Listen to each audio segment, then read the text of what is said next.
मित्रों, जय श्री कृष्णा। आज की इस भागदौड़ भरी ज़िंदगी में प्रत्येक व्यक्ति सुबह से शाम तक दौड़ भाग करता रहता है, किंतु उसे अपने संतोष, धैर्य और आनंद और स्वयं के लिए थोड़ा सा भी समय नहीं मिलता है।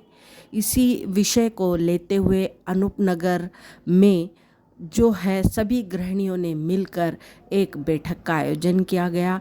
इस बैठक का प्रतिनिधित्व विश्व मांगल्य से किया गया और इसमें सभी गृहिणियों ने मिलकर यह तय किया कि हम क्यों ना अपने संस्कारों पर, अपने विचारों पर, अपने धर्मों पर और समाज के लिए हम क्या अच्छा कर सकते हैं, इसके लिए समय निकाल कर कार्य करें।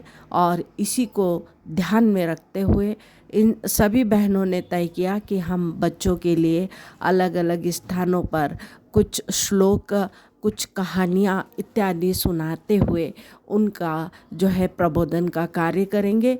और हम भी अपने प्रतिदिन हमने क्या सीखा इस पर विचार करते हुए कार्य करेंगे और फिर सप्ताह में एक दिन मिलकर सभी उस पर चिंतन करेंगे कि हमने क्या सीखा, क्या खोया और क्या पाया और आगे हमें क्या करना चाहिए। इस तरह के विचार पर कार्य किया गया। धन्यवाद। छोटे बच्चे के साथ यात्रा कर रही थी और मुश्किल से बच्चे को ले जाने में सक्षम थी, उसको सीट पर बिठा दिया। अगले पड़ाव पर बच्चे के साथ महिला भी उतर गई। थोड़ी देर बाद सीट खाली हो गई, लेकिन नेक दिल महिला ने बैठने का लालच नहीं किया। बस में चढ़े एक कमज़ोर बूढ़े आदमी को बैठा दिया जो अभी अभी बस में चढ़ा था। थोड़ी देर में सीट फिर से खाली हो गई। बस में अब गिनी चुनी सवारियां ही रह गई थी। अब उस अध्यापिका ने महिला ने अपने पास बिठाया और पूछा, सीट कितनी बार खाली हुई, लेकिन आप दूसरे लोगों को ही बैठाती रही, खुद नहीं बैठी, क्या बात है? महिला ने कहा, मैडम, मैं एक मजदूर हूँ, मेरे पास इतने पैसे नहीं है कि मैं कुछ दान कर सकूँ। तो मैं क्या करती हूँ कि कहीं रास्ते से पत्थर उठाकर एक तरफ कर देती हूँ, कभी किसी ज़रूरतमंद को पानी पिला देती हूँ, कभी बस में किसी के लिए सीट छोड़ देती हूँ। फिर जब सामने वाला मुझे दुआएं देता है तो मैं अपनी गरीबी भूल जाती हूँ, दिन भर की थकान दूर हो जाती है।